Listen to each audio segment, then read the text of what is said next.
নমস্কার বন্ধুরা, আজ কুঁদরি দিয়ে দারুণ টেস্টি একটা রেসিপি আপনাদের সঙ্গে শেয়ার করব। এটা গরম ভাত রুটির সাথে খেতে কিন্তু খুবই ভালো লাগবে। কুঁদরি ভাজা ছাড়াও এইভাবে রান্না করলে খেতে দারুণ লাগবে। আশা করছি রেসিপিটি আপনাদের কাছে খুব ভালো লাগবে। তো ভালো লাগলে অবশ্যই লাইক করবেন, শেয়ার করবেন, আর এখনও যারা আমার চ্যানেলটিকে সাবস্ক্রাইব করেননি তাদের কাছে অনুরোধ রইল আমার চ্যানেলটিকে সাবস্ক্রাইব করে আমার সাথে থাকার জন্য। তাহলে দেখে নেওয়া যাক আজকের এই দারুণ স্বাদের কুঁদরির রেসিপিটি। কুঁদরির এই রেসিপিটি বানাবার জন্য আমি কিছুটা পরিমাণে কুঁদরি খুব পরিষ্কার করে প্রথমে ধুয়ে নিয়েছি। পরিষ্কার করে ধুয়ে নিয়ে কুঁদরিগুলোকে লম্বা লম্বা করে 4 টুকরো করে কেটে নিয়েছি। আর কেটে নেওয়ার পরও আবার খুব পরিষ্কার করে ধুয়ে একটা ঝুড়িতে জলটা ঝরাতে রেখে দিয়েছি। আর কুঁদরির এই রেসিপিটি বানাবার জন্য কুঁদরিগুলোকে 4 টুকরো করে এরকম লম্বা লম্বা করে কেটে নিতে হবে। কেটে আবারও পরিষ্কার করে ধুয়ে নিতে হবে। আর এই রেসিপিটি বানাবার জন্য আমি এখানে 3টে ছোটো সাইজের আলু এরকম লম্বা লম্বা পাতলা করে কেটে নিয়েছি। 2টো মিডিয়াম সাইজের পেঁয়াজ এরকম কুচি করে কেটে নিয়েছি। আর 8-10 কোয়া রসুনকেও কুচি করে নিয়েছি। আর একটা বড় সাইজের টমেটো টুকরো করে কেটে নিয়েছি। এবারে গ্যাসের উপরে একটা কড়াই বসিয়ে দিয়েছি।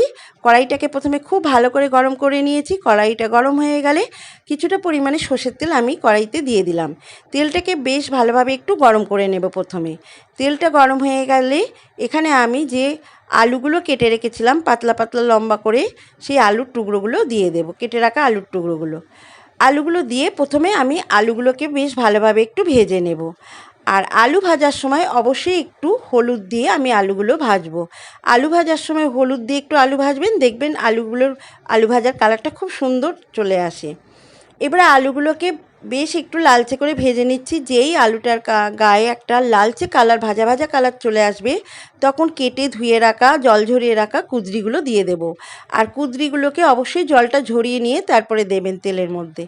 এবারে কুঁদরি আর আলুটাকে খুব ভালোভাবে আবারও ভেজে নেব। গ্যাসের ফ্লেমটাকে এই সময় মিডিয়ামে রেখেছি। মিডিয়ামে রেখে কুঁদরি আর আলুটাকে খুব ভালোভাবে নাড়াচাড়া করে একটু ভেজে নিচ্ছি। আর এই রেসিপিটার জন্য কুঁদরি আর আলুটাকে একটু ভেজে নিয়ে করলে খেতে দারুণ টেস্ট লাগবে। তাই কুঁদরি আর আলুটাকে খুব ভালোভাবে একটু ভেজে নিতে হবে। দেখুন ভাজা হয়ে গেছে। এবারে একটা পাত্রে আমি ঢেলে রেখে দেব। এই কুঁদরি আর আলুটা ভাজাটা আমি একটা পাত্রে রেখে দেব।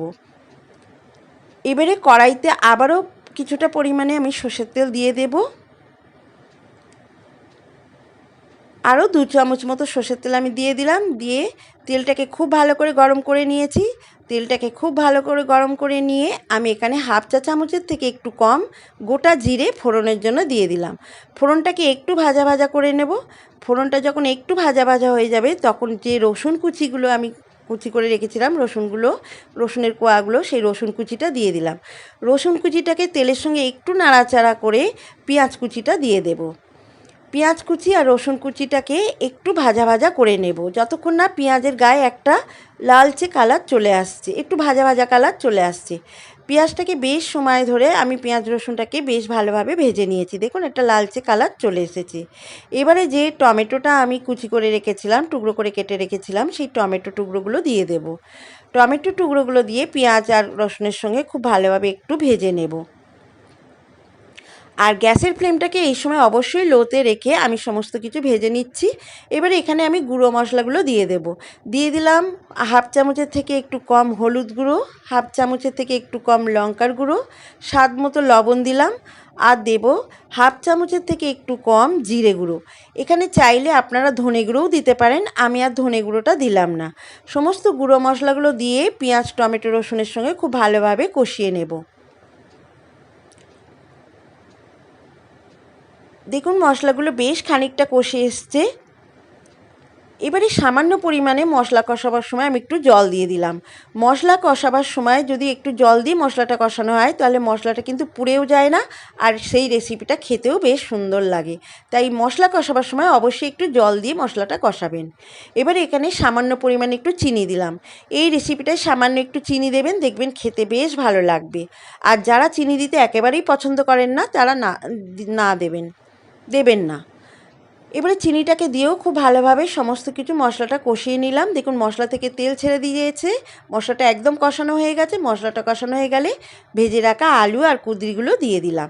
আলু আর কুঁদরিগুলো মশলার সাথে দিয়ে খুব ভালোভাবে মশলার সঙ্গে একটু কষিয়ে নেব। দেখুন আলু আর কুঁদরিটাকে মশলার সঙ্গে খুব ভালোভাবে একটু কষিয়ে নিয়েছি।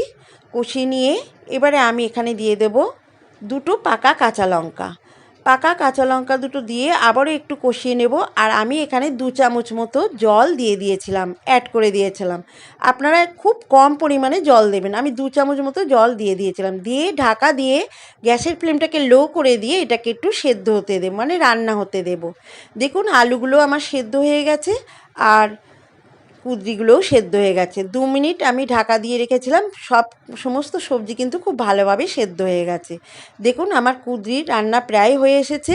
আর এই রান্নাটা একটু মাখো মাখো হয়, খুব জল হয় না, একদম গামাকা গামাকা হয়। এটা রুটির সঙ্গে বা পরোটার সঙ্গে খেতে বেশি ভালো লাগবে। আর গরম ভাতের সঙ্গেও শুকনো শুকনো অবস্থায় খেতে খুব ভালো লাগবে।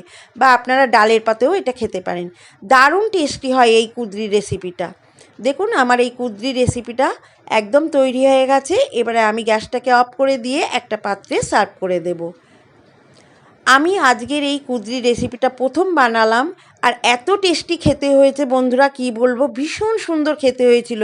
মনে হচ্ছিল বারবার কুঁদরি এলে আমি এইভাবেই রান্না করব। আমাদের বাড়ির প্রত্যেকের খুব পছন্দ হয়েছিল। আপনারাও এইভাবে কুঁদরি একবার এইভাবে রান্না করে খান।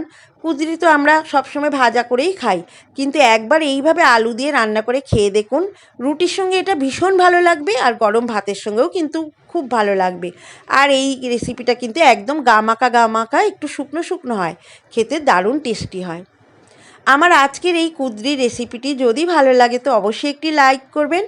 আর আমাকে কমেন্টস করে জানাবেন যে আজকের এই কুঁদরি রেসিপিটি আপনাদের কেমন লাগলো।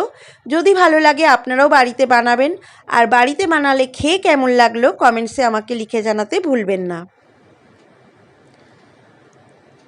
এইভাবে আপনারা বাড়িতে একবার কুঁদরি বানান, না ভাজা করে একবার এইভাবে আলু দিয়ে এই রেসিপিটা বানিয়ে খেয়ে দেখুন। সত্যি বলছি ভীষণ সুন্দর লাগবে। মনে হবে বারবার এইভাবেই কুঁদরিটা রান্না করে খাই। ভীষণ টেস্টি হয়েছিল বন্ধুরা, ভীষণ খুব দারুণ খেতে হয়েছিল। আবারও ফিরে আসবো পরবর্তী একটা এরকমই ধরনের সহজ রেসিপি নিয়ে। আপনারাও কিন্তু বাড়িতে অবশ্যই করে একবার হলেও বানাবেন। আপনাদের কাছে রিকোয়েস্ট রইল আমার, একবার হলেও কুঁদরি একবার এইভাবে বানিয়ে খেয়ে দেখুন। সত্যি বলছি বন্ধুরা, খুব সুন্দর হবে। সবাই ভালো থাকবেন, সুস্থ থাকবেন। আর আমার রেসিপিটি এতক্ষণ ধরে দেখার জন্য সবাইকে অসংখ্য অসংখ্য ধন্যবাদ।